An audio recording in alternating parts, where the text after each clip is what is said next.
Hello বন্ধুরা, আজকে আমি আরও একটা রেসিপি নিয়ে চলে এসেছি। আজকে আমি বানাবো রুই মাছের ঝাল। বন্ধুরা, একদম ঘরোয়া পদ্ধতিতে আমি বাটা মশলা দিয়ে এই রুই মাছের ঝালটা বানাবো। আর এই গরমের দুপুরে রুই মাছের ঝাল দিয়ে ভাত খেতে বেশ ভালোই লাগবে, তৃপ্তি করেই ভাতটা খাওয়া যাবে। আর এরকম তরকারি ছোট থেকে বড় সবাই খেতে ভালোবাসবে। বাড়িতে আত্মীয় আসলে এইভাবে যদি মাছের ঝাল বানাও, তাহলে মাছের ঝালটাকে সবাই প্রশংসা করবে। আর এই রকম মাছের ঝাল বানানো তো খুবই সহজ। তো চলো বন্ধুরা, দেরি না করে রান্নাটা ঝটপট শুরু করা যাক। তো দেখো বন্ধুরা, এখানে আমি মাছগুলো খুব ভালোভাবে পরিষ্কার করে ধুয়ে নিয়েছি। এবার আমি এটা ম্যারিনেট করে নেব। তো প্রথমে আমি দিয়ে দেব অল্প একটু হলুদের গুঁড়ো,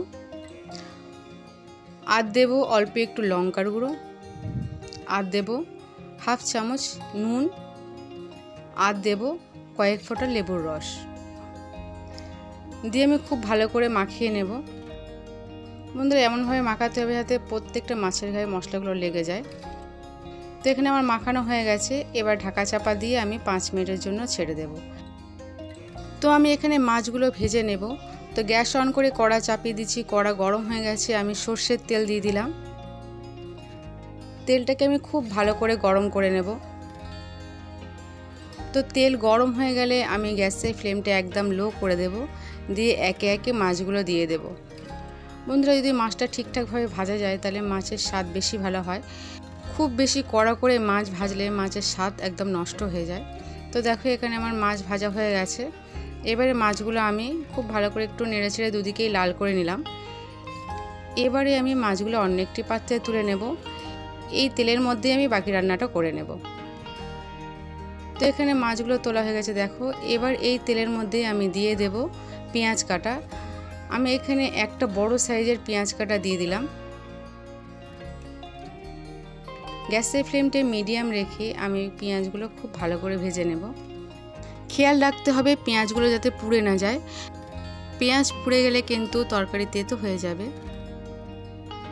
তো এখানে আমার পেঁয়াজ ভাজা হয়ে গেছে। এবার এর মধ্যে আমি দিয়ে দেব টমেটো কাটা।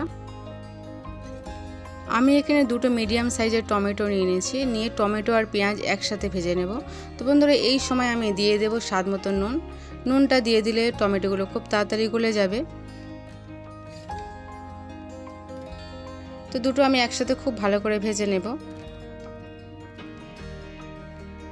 এখানে আমার ভাজা হয়ে গেছে। এবার এর মধ্যে আমি গুঁড়ো মশলা দিয়ে দেব। তো প্রথমেই আমি দিয়ে দেব হাফ চামচ হলুদের গুঁড়ো, হাফ চামচ লঙ্কার গুঁড়ো, হাফ চামচ ধনের গুঁড়ো, আর অল্প একটু জিরের গুঁড়ো। এবার আমি অল্প একটু নেড়ে ছেড়ে দেবো যাতে মশলাগুলো কোনোভাবে পুড়ে না যায়। এখানে আমি 1 চামচ আদা কুচনো দিয়ে দিলাম। দেওয়ার পরে একটু মশলাটা নেড়ে ছেড়ে দিলাম। এবার আমি মশলা বেটে নেব। তো দেখো কি কি আছে এখানে: সর্ষে, জিরে, মরিচ, রসুন, পেঁয়াজ আর কাঁচা লঙ্কা আমি একসাথে খুব ভালো করে বেটে নেব। তো দেখো, এখানে বাটা হয়ে গেছে। এই বাটা মশলাটা পুরোটাই দিয়ে দেব। বন্ধুরা, এইভাবে যদি বাটা মশলা দিয়ে তরকারি রান্না করা যায় তাহলে খেতে খুব ভালো হয়। তো বাটা মশলাটা দেওয়ার পরে আমি খুব ভালো করে মশলাটা কষিয়ে নেব। এই সময় গ্যাসের ফ্লেমটা মিডিয়াম রেখে দেব। অল্প একটু জল দিয়ে দিলাম যাতে কোনোভাবে মশলাগুলো পুড়ে না যায়, ধরে না যায়। এই সময় যত বেশি মশলা কষানো হবে তত বেশি তরকারির স্বাদ হবে। 1 চামচ কাশ্মীরি লঙ্কার গুঁড়োটা দিলাম যাতে তরকারির রঙটা খুব ভালো হয়। কাশ্মীরি লঙ্কার গুঁড়োটা দেওয়ার পরে অল্প একটু কষিয়ে নিলাম। তো এখানে আমার কষানো হয়ে গেছে। দেখো বন্ধুরা, কত সুন্দর হয়েছে, তেল ছেড়ে দিয়েছে। এবার এর মধ্যে আমি জল দিয়ে দেব। তো এখানে আমি পরিমাণ মতন জল দেব, খুব বেশি জল দেব না। তোমরা চাইলে একটু বেশি জল দিতে পারো, তবে ঝোলটা একটু ঘন হলে খেতে বেশি ভালো লাগবে। তো এখানে আমি জলটা দেওয়ার পরে অল্প একটু নেড়ে চেড়ে দিলাম। দেখো, এখানে ঝোলটা ফুটতে শুরু করে দিয়েছে। ঝোলটা যখন খুব ভালোভাবে ফুটে যাবে তখন আমি মাছগুলো দিয়ে দেব। তো দেখো বন্ধুরা, এখানে ঝোল একদম খুব ভালোভাবে ফুটে গেছে। এবারে আমি ভেজে রাখা মাছগুলো একে একে দিয়ে দেব। বন্ধুরা, এইভাবে যদি মাছের ঝাল বানানো যায়, যে কোনো মাছের ঝাল খেতে খুব ভালো লাগবে। তো এখানে আমার মাছগুলো দিয়ে ঢাকা চাপা দিয়ে 5 মিনিটের জন্য আমি ছেড়ে দেব। তো ফিরে এলাম 5 মিনিট পর।